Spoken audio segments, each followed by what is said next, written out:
Sandringham Soccer Clubbers, it's Sarah here from Sandringham Sports Physio. Today I'm here to talk to you about how to get into running. If you're interested in getting into a bit of jogging to keep fit while we're all in lockdown, this is really good obviously coming into pre-season, and also if you have a little bit of a season coming up at the end of the year. So if you want to keep fit, you don't need any equipment except a pair of running shoes, and you don't need any other help. So running is a really good one to make sure you keep that fitness up and also to get you off the couch. So running can come with risks, as anything else does, and so these tips that I'm going to give you today will really help reduce your risk of getting an injury when you're running. Usually these injuries tend to be from overload, so from doing too much too soon, and so this will really help make sure that you don't have any of those issues when you start running. Okay, so my first one is to start slowly. So we all get a bit gung-ho sometimes and go, oh, I want to run the 10K, and you start off just running 10K straight up. Whether that's how you get injured. So you want to start off with something really nice and manageable. So if you haven't been running for a while, my recommendation to you is to start with a 3-minute easy jog and then a 2-minute walk, and do that 3 times through for your first session. So you do 15 minutes total, which includes 9 minutes of running and 6 minutes of walking. My second tip is to build by about 15% per week. So if over the whole week you have run a combined total of 6 kilometres, then the following week you want to run a combined total of sort of 6.5 to 7 kilometres to make sure you're not increasing too fast. A lot of people will try and go from say 6 kilometres one week, and then each week they try and almost double it, and that's when you get into a bit of trouble.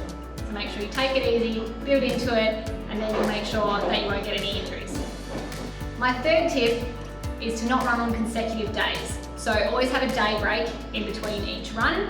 This allows your body to heal up if there's any little niggles. It also allows it to recover after you run and also get you ready for the next run, so that you're not running on fatigued legs and fatigued muscles, which can contribute to injuries and can contribute to poor form. My next tip for you is to try and change the surface that you're running on. So a lot of people are very tempted just to run on the path next to their house. So that's obviously very hard. That concrete can contribute to some injuries. So make sure that you can do a bit of concrete running, but make sure it's not all concrete running. Run on some gravel tracks, run on some grass, run on a little bit of sand if you want to, but change it up so you're not always pounding the same surface over and over again. A good idea is to also change speeds. So we've talked about starting with a bit of a run walk, so that in itself is a change of speed, but also you don't want to just run at a same pace for minutes, hours even on end, because that also can contribute to injury. Also, it does really help if you do some interval training. It helps to make you fitter as well as helping you avoid some injury. So once you get up to some consistent running, change up your pace a little bit, do some easy, some a little bit quicker, and that will really help both make you fitter and also help you avoid injuries. Alright, so my next tip for you is about your shoes.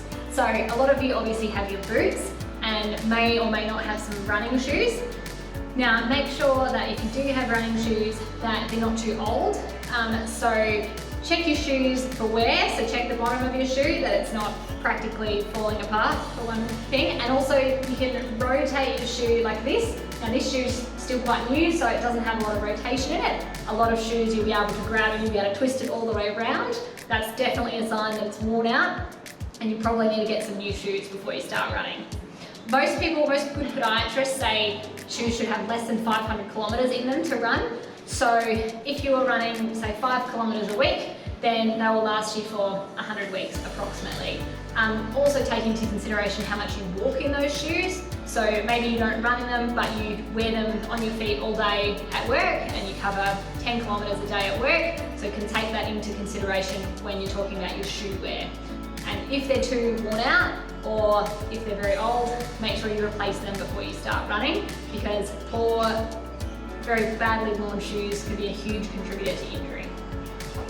So now that we're on the point of shoes, we also want to make sure that if you are particularly prone to foot injuries, or if you wear orthotics, or have a very specific about the type of boots you wear because of issues with your feet or your ankles, for example, make sure you have a quick chat to your podiatrist. You can come and see the podiatrist here if you like, or have a chat to whoever organised your orthotics for you as to what shoes will suit you best for running.